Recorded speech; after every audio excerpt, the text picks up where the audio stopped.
Grant McCoy was hammering the last board across the barn door when his son's voice cut through the wind high. Urgent, afraid. "Papa, someone's out there!"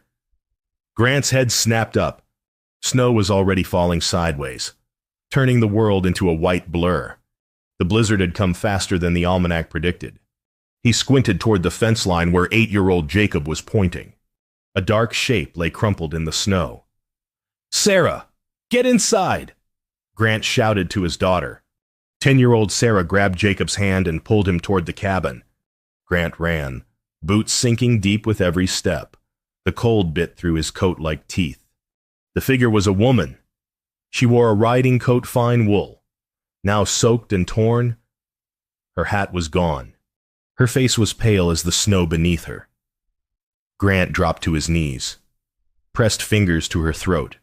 A pulse, faint but steady. "Thank God," he muttered. He lifted her. She was lighter than a sack of grain and carried her toward the cabin. The wind howled like wolves. Snow stung his eyes. By the time he kicked the door open, his arms were shaking. "Papa, is she dead?"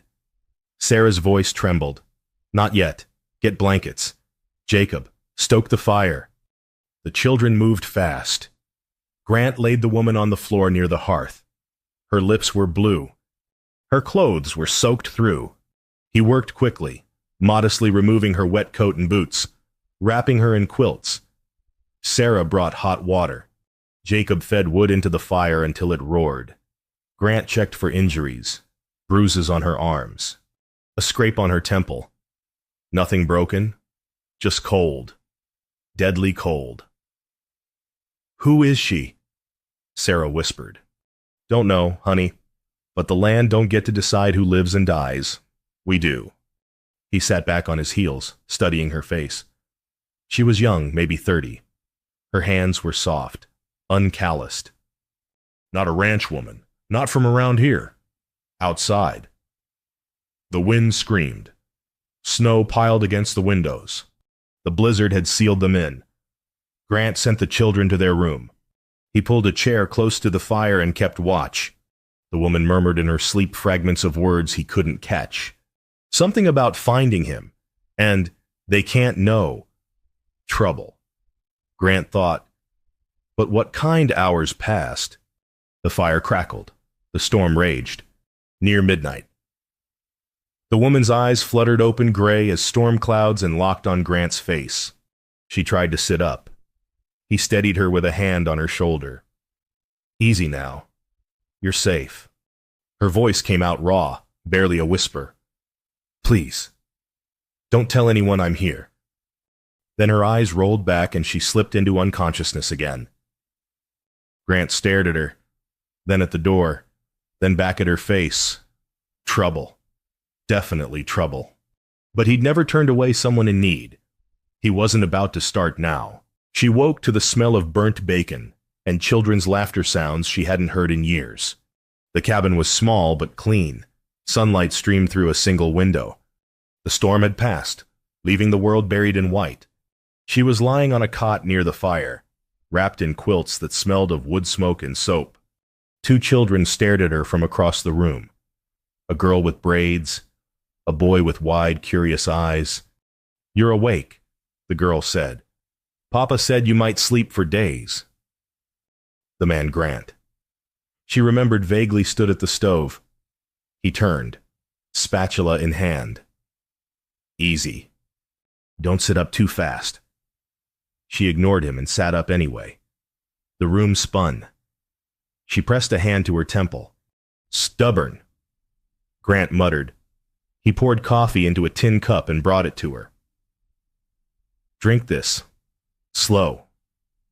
She took it with both hands. The warmth spread through her fingers. "Thank you."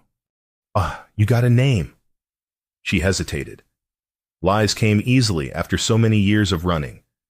Anna Whitlow." "Grant McCoy. These are my kids, Sarah and Jacob." Anna studied them. The girl had her father's steady gaze. The boy had a shy smile.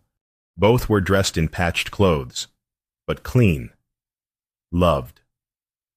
"Where were you headed?" Grant asked. Another lie, smooth as silk. To visit relatives. Got separated from my guide in the storm. Grant didn't press. A man's business was his own out here. He figured a woman's was too. Storm snowed us in for at least 3 more days, he said. You're welcome to stay till the pass clears. Anna looked around. The cabin was modest 1 room, a loft for the children. A wedding ring sat on the mantel, next to a faded photograph. No wife in sight. I don't want to impose, she said carefully. You're not. We've got food and space. Grant handed her a plate burnt bacon, beans, hardtack. Eat. You need your strength. Over the next 3 days, Anna learned the rhythm of the ranch. Grant woke before dawn to tend the animals. Sarah helped with cooking. Jacob hauled water from the well when the path wasn't buried. They moved together like a well-oiled machine. Anna tried to help. Her first attempt at cooking resulted in beans burnt black. Grant scraped them into the pig slop without comment.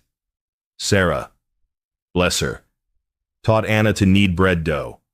You ain't never done this before, Sarah asked, surprised. Not much, Anna admitted. What did you do? Anna's hand stilled.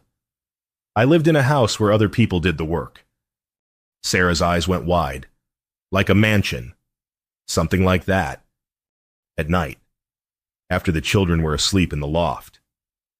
Grant and Anna sat by the fire. He whittled. She mended a torn shirt slowly, clumsily, but determined. You've got kind children, she said quietly. Grant's knife paused. They're all I got, all I deserve. Maybe. Why would you say that? He was silent for a long moment. Then, my wife died 3 years ago, bringing Jacob into the world. I didn't get the doctor fast enough. Rode 20 miles. But it wasn't enough. Anna's throat tightened. That's not your fault. Tell that to the voice in my head. She understood. She had her own voices telling her she was weak, that she'd never escape Warren's control, that she'd brought shame on the family name just by wanting freedom. Grief isn't the same as guilt. Mr. McCoy, she said softly. He looked at her, then really looked. Something passed between them. Recognition. Shared pain. Call me Grant. The next morning, the sun broke through the clouds. The world was blinding white. Grant shoveled a path to the barn. Anna insisted on helping. She'd never held a shovel before, but she learned. You're a quick study, Grant said, almost smiling. I'm motivated. Why? She leaned on the shovel, breathless. Because I never want to feel useless again. That afternoon, Jacob spotted riders on the ridge. 3 men, 2 well-dressed for ranch work, rifles visible on their saddles. Anna's face drained of all color. No, she whispered. They found me. Grant stepped in front of her, his body a wall. Who are they? Her voice shook. My brother's men. Grant McCoy had faced down wolves, droughts, and death. But the cold calculation in the lead rider's eyes was something different. The 3 men stopped at the property line, respectful of boundaries, but menacing all the same. The leader was older, gray at the temples, with a smile that never reached his eyes. Good morning, he called out. We're looking for Miss Anna Whitlow. Her family is worried sick. We've been hired to bring her home safely. Grant felt Anna's hand grip his arm. Her fingers were ice cold. She doesn't look like she wants to go, Grant said evenly. The man's smile widened. With respect, sir, Miss Whitlow is not well. She's been under considerable strain. Her brother, Mr. Warren Whitlow, has her best interests at heart. Anna stepped forward, chin lifted despite her fear. I'm of sound mind and I'm staying here of my own free will. The rider's eyes narrowed. Miss Whitlow, your brother controls your inheritance under your father's will, until you return home and prove you're capable of managing your affairs. You remain under his guardianship. I'm 28 years old. I don't need a guardian. The law says otherwise, ma'am. Grant had heard enough. Gentlemen, the lady has made her wishes clear. Time for you to move along. The lead rider studied Grant taking in the worn coat, the calloused hands, the modest ranch. We'll be back with the sheriff and proper paperwork. Mr. McCoy, you're interfering with family business. I'd advise you to reconsider your position. They turned their horses and rode off, disappearing into the tree line. Grant closed the door. Sarah and Jacob stood frozen by the table. Anna sank into a chair, shaking. I'm sorry, she whispered. I've brought this to your door. Grant knelt in front of her. Who's Warren Whitlow? She looked up, tears streaming. My brother. My parents died 5 years ago and left everything to both of us, the Whitlow mining fortune. It's the largest operation in 3 territories. Warren wants it all.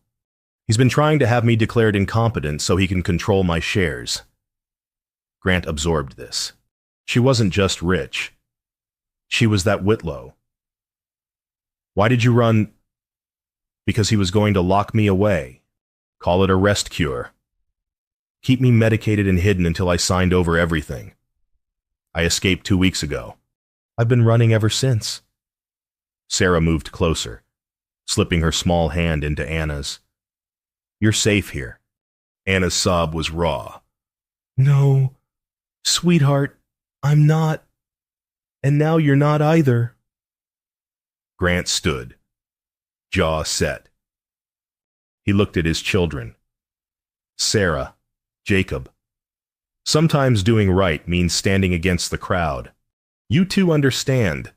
They nodded, solemn as little judges. He turned to Anna. You're not going anywhere unless you want to. And if they come back, they'll have to go through me. You don't know what he's capable of. Maybe not. But I know what I'm capable of when someone needs protecting. That night, after the children were asleep, Anna found Grant on the porch. He sat on the steps despite the cold, rifle across his knees. You should be inside, she said. Can't sleep. She sat beside him. Their breath made clouds in the frigid air. Why are you doing this? You don't even know me. Grant was quiet for a long time. Finally, my wife's name was Catherine. She was good and kind, and she didn't deserve what happened. When she died, I made myself a promise. I'd protect what was mine, and I'd help anyone who needed it. Because the world's got enough cruelty without me adding to it. Anna's voice broke. You're a good man, Grant McCoy. I'm a stubborn one. Anyway, they sat in silence, shoulders almost touching, above them. Stars wheeled across the black sky. Inside the cabin, the fire crackled. Somewhere in the distance, a wolf howled. Anna thought about running again, disappearing into the night to spare this family. But something in her had changed. For the first time in years, she didn't want to run. She wanted to stay and fight. By the time Grant brought the children to town for supplies, the whole of Redemption Creek knew about the woman on his ranch. Whispers followed them down Main Street like a cold wind. Women clutched their children closer. Men stared. The storekeeper, old Henderson, who'd always been friendly, now counted change without meeting Grant's eyes. Heard you got company out at your place, Henderson said, his tone carefully neutral. That's right. She family, friend. Henderson's eyebrows rose. Folks are talking. Grant might want to think about appearances. Grant set coins on the counter. I'll think about what I please. At church, it got worse. Grant didn't attend often, hadn't since Catherine died, but Sarah and Jacob went to Sunday school. Today, families literally moved their children away when Sarah sat down. One woman pulled her daughter aside with a pointed look. Sarah came out with red eyes. Jacob's jaw was clenched, just like his father's. What happened? Grant asked. Though he already knew, Emma's mama said we're living in sin, Sarah whispered. That you're trying to steal a rich lady's money. Grant's hands tightened on the reins. He knelt in the street, not caring who watched. Listen to me. What we're doing is right. Protecting someone who needs help. You don't ever apologize for that. Even if people hate us, Jacob asked, especially then. Grant's friend Noah Carson caught up with them outside town. Noah ran a horse ranch 5 miles west, had been Grant's closest friend for 15 years. People are talking, Noah said without preamble. Let them talk. Her family's powerful. Grant sent word to the territorial governor. Sheriff's coming with legal papers. Noah's face was grim.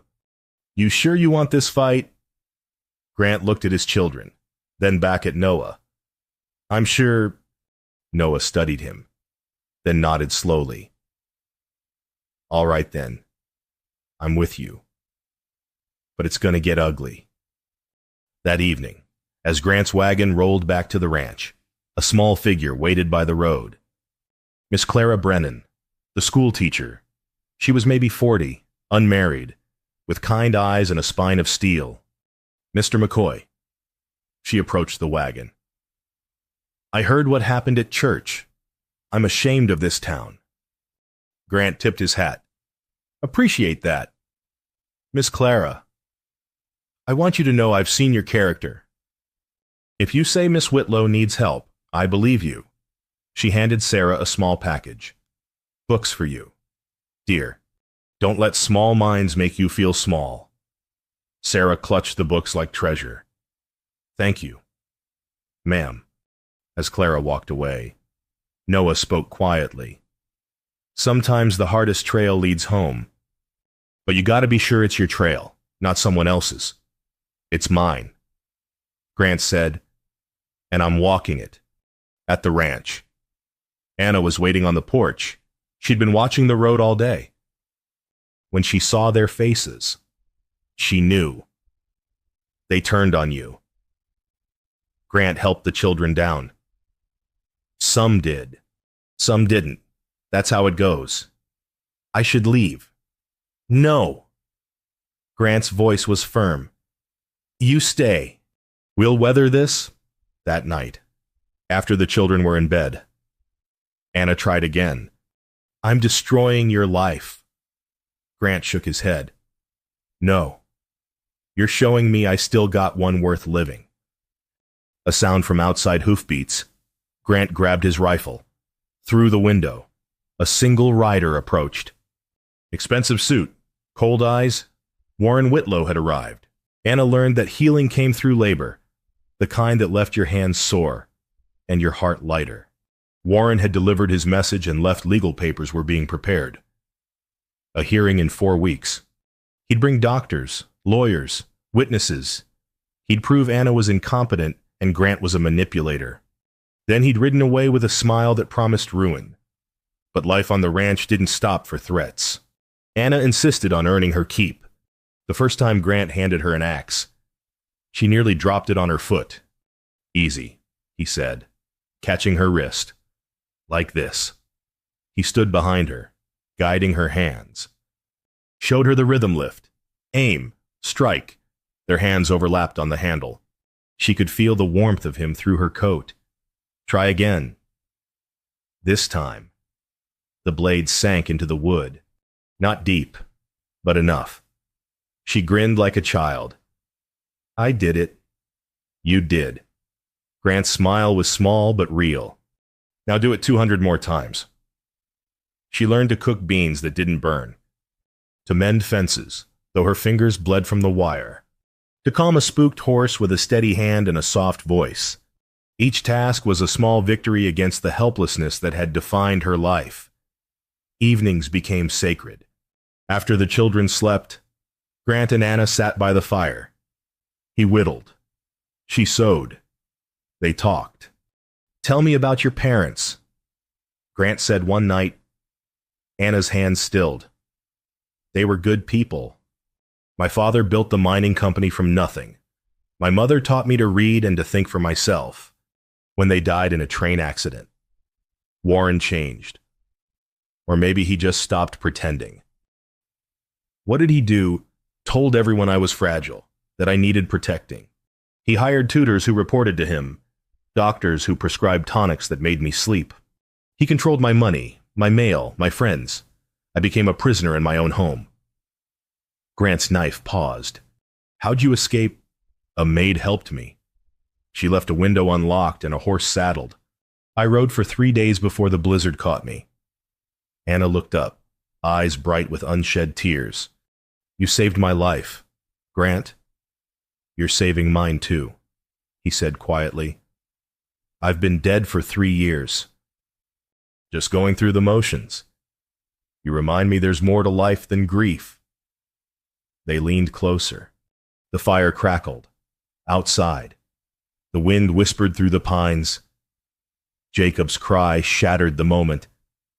Papa! They rushed to the loft. Jacob was tangled in blankets, gasping from a nightmare. Grant gathered him close. But it was Anna who began to hum a soft, wordless melody. Jacob's breathing slowed. His eyes closed. Sarah watched from her bed, smiling. She's good for us, Sarah whispered later. When Anna had gone back downstairs. I know, Grant said. The next day, they worked together repairing the chicken coop. Anna handed him nails. He taught her to hammer straight. Sarah brought them water. Jacob chased chickens, laughing. It felt like family, that night. A rider appeared on the ridge watching, motionless. Warren's spy. The fight was coming. Grant McCoy had never felt so helpless as when he stood in that courthouse and watched them take her. The hearing room in Helena was grand, tall windows, polished wood, the seal of the territory hanging behind the judge's bench. It smelled of old leather and power. Warren Whitlow sat at the plaintiff's table, flanked by 2 lawyers in expensive suits.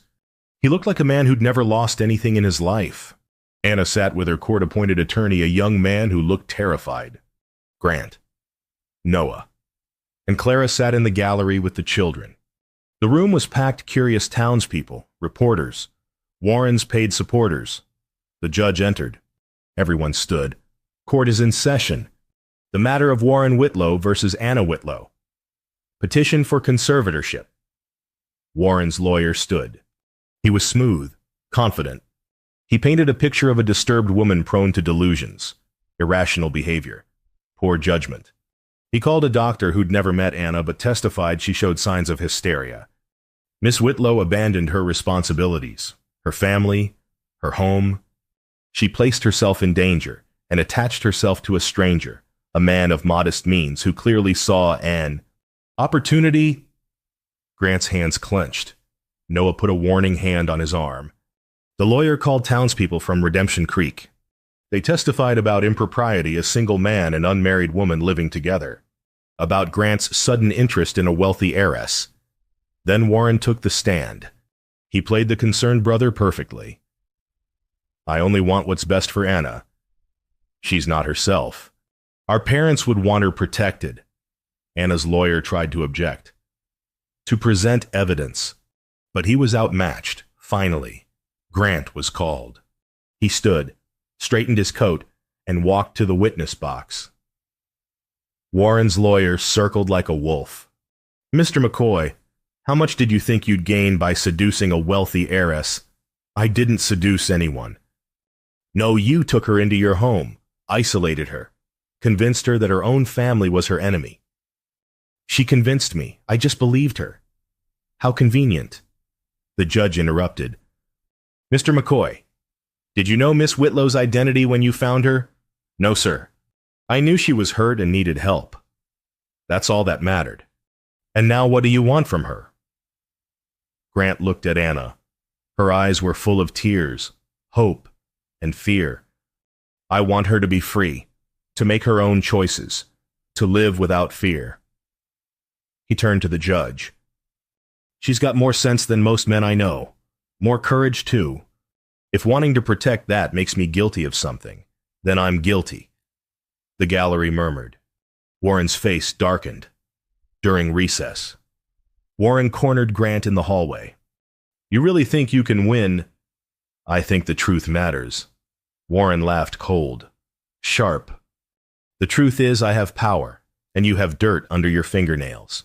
If you keep fighting, I'll destroy you. I'll bring child welfare investigators. I'll prove you're unfit living in sin, isolating your children from proper society. I'll take everything. Grant stepped closer. You threatening my kids? I'm promising. Anna appeared, guards flanking her. She heard Warren's words. Her face went pale. Grant. She started. He knew what she was going to say. He saw it in her eyes. Don't, he whispered. But she'd already decided. In the judge's chambers, Anna made her offer she'd return to Warren's custody voluntarily if he dropped all accusations against Grant and left his family alone. Warren agreed immediately. Grant tried to stop her. You don't have to do this. She touched his face. Yes, I do. You saved my life. Now I'm saving yours. This isn't saving. Remember what you taught me, she whispered. Sometimes the hardest trail leads home. I'll find mine. I promise. Grant stood frozen as they led her away. Warren's carriage waited outside, flanked by guards. Anna climbed in without looking back. Sarah and Jacob were crying. Clara put a hand on Grant's shoulder. Noah stood silent, helpless. The townspeople watched, some satisfied, some ashamed. Grant stood in the street long after the carriage disappeared. He'd lost again. And this time, he hadn't even fought. Grant McCoy had survived blizzards, drought, and death. But losing Anna felt like the land itself had turned against him. He moved through the days like a ghost. Chores got done, animals fed. Fences mended, but his hands worked without his heart. Sarah set the table for 4 out of habit, then dissolved into tears. Jacob stopped talking, just followed his father like a silent shadow. A week after the hearing, Noah found Grant at Catherine's grave. Grant sat on the cold ground, staring at the wooden cross. He'd carved it himself 3 years ago, sanded it smooth, burned her name deep. Noah dismounted, carrying a bottle of whiskey. He sat beside Grant and held it out. Grant shook his head. You just gonna sit here? Noah asked. Silence. You think you're honoring her memory by giving up? Noah's voice was rough. You think that woman sacrificed her freedom so you could crawl into a hole? What else do you want me to do? Fight. I tried. I lost. Noah stood, dusting off his pants. The land teaches you fall down 7 times, get up 8. You taught me that. Grant, don't forget it now. He left the whiskey and rode off that night. Clara arrived with the children. She carried a letter crumpled, stained, delivered secretly by a ranch hand Anna had bribed. Grant's hands shook as he unfolded it. Grant, I'm locked in the estate, but I'm not beaten. I've hired lawyers quietly through friends Warren doesn't know about. I've filed counterclaims, but I need time and I need proof I was sound-minded, that I made my own choices. I need you to testify again, at the new hearing in 10 days. I know I have no right to ask. You've already risked so much, but I'm asking anyway. Fight for me like you fought to save me from the storm. Please come. Anna Grant read it 3 times. Hope and terror warred in his chest. Papa. Sarah's voice was small. You always said we protect our own. Isn't she ours now? Jacob nodded. You saved her once. Do it again. Clara smiled. The town was wrong about you both. Some of us will stand with you. Noah appeared in the doorway, grinning. Figured you'd need a hand. I ain't letting you ride into Helena alone. Grant looked at his children. I might lose everything if this goes bad. Sarah hugged him. You already lost her. Papa. Try to win her back. Something rekindled in his chest, not just love, but purpose. Redemption wasn't given. It was earned. He stood. All right, we ride at dawn. Grant McCoy had faced down blizzards and wolves, but nothing prepared him for the cold eyes of a courtroom. The conservatorship appeal hearing began at 9 in the morning. The same grand room, the same judge, but this time the gallery was even more packed. Word had spread. People loved a story. Anna sat at the defendant's table. Her new lawyer was older, sharper, a woman named Margaret Chen, who'd made her career breaking corrupt conservatorships. Warren looked less confident today. His lawyers whispered urgently.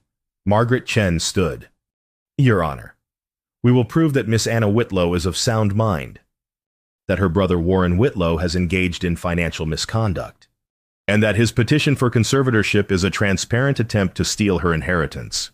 She called witnesses, business associates who testified that Anna had been competent, engaged, and insightful in company decisions before Warren isolated her. A doctor who examined Anna recently and found her completely sound. Financial experts who'd uncovered Warren's embezzlement, siphoning funds from the mining company into his personal accounts. Then she called Grant. He walked to the stand, heart pounding. He placed his hand on the Bible and swore to tell the truth. Warren's lawyer tried the same tactics. Mr. McCoy, isn't it true you hope to gain financially? Objection. Margaret Chen cut in. Already asked and answered. Sustained. Grant spoke clearly, calmly. I found Anna in a blizzard. I didn't know who she was. I knew she needed help. That's what decent people do. The lawyer sneered. How convenient that I'm not finished. Grant interrupted. The judge raised an eyebrow but nodded. Grant looked at Anna, then at the judge. I've known grief. I've known guilt. I spent 3 years punishing myself for not saving my wife. When Anna came into my life, I saw someone who'd been punished too, not for anything she did wrong, but for wanting freedom. His voice strengthened. She worked harder than most men I know. She learned to split wood, to mend fences, to care for my children like they were her own. She's got a clearer head than anyone in this room. And if that's not evidence of sound mind, I don't know what is. The gallery was silent. Then Sarah and Jacob testified simple, honest, heartbreaking. Miss Anna taught me to read better. She made Papa smile again. She was kind. The judge studied the children, then the documents Margaret Chen had submitted. Mr. Whitlow, the judge said, I've reviewed the financial records. The evidence of embezzlement is substantial. Your petition for conservatorship is denied. Furthermore, you will face investigation by the territorial auditor. Warren's face went purple. This is outrageous. You're dismissed, Mr. Whitlow. The courtroom erupted. Anna covered her face with her hands, sobbing. Margaret Chen squeezed her shoulder. Grant stepped down from the witness box. Anna ran to him, throwing her arms around his neck. He held her tight, breathing in the scent of her hair. You came, she whispered. Always will. Outside on the courthouse steps, Warren waited. The crowd gathered, sensing drama. You think you've won? Warren's voice was venomous. I'll destroy you. I'll ruin your name, your ranch. Grant stepped forward, calm and steady. You want to try me? Do it. But you'll answer for it, and every person here will know what kind of man you really are. Warren sneered. You're nobody. Grant smiled, small, sad, certain. Maybe, but I'm the nobody who stood when the somebodies ran. The crowd murmured approval. Warren, seeing public opinion turn, backed down. His lawyers pulled him toward a carriage. He left, defeated and humiliated. Anna took Grant's hand. Sarah and Jacob rushed over. Clara and Noah cheered. The sun broke through the clouds. Spring was coming. Spring came late to Montana that year, but when it arrived, it brought more than flowers. 6 weeks after the hearing, the ranch looked different. A new room had been added to the cabin built with Grant's hands and Noah's help. Fresh paint brightened the shutters. The fence line was strong. Wildflowers bloomed in the meadow where snow had buried everything. Anna had returned, not as a guest, but as a partner. She'd used her resources, wisely funded a new schoolhouse with Clara as head teacher, provided low-interest loans to struggling ranchers, established a community fund for families in need. The town's attitude had shifted. Respect replaced suspicion. Families who'd turned away now nodded in greeting. Today was the wedding. It was a small ceremony held at the ranch, witnessed by Noah, Clara, the children, and a handful of friends who'd stood by them. The preacher from Redemption Creek had agreed to officiate, humbled by Anna's generosity to the town. Before the ceremony, Grant led Anna to Catherine's grave. He placed wildflowers on the wooden cross. "I loved her," he said quietly. "I'll always carry her, but I'm ready to live again." Anna stood beside him, respectful and still. "She'd be proud of you, of the man you are, the father you've become. She'd like you," Grant said. "You're stubborn like she was." And they exchanged vows under the open sky. Sarah held the ring's simple gold bands. Jacob stood solemn as a judge. When the preacher said, "You may kiss your bride," Grant cupped Anna's face and kissed her gently.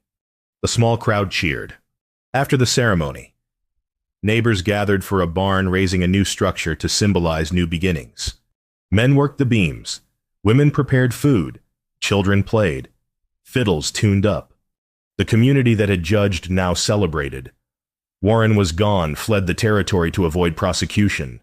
Anna's mining company was now ethically managed, with profits shared among workers.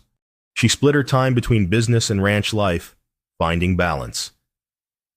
As evening fell, the guests departed. The family gathered on the porch: Grant, Anna, Sarah, Jacob.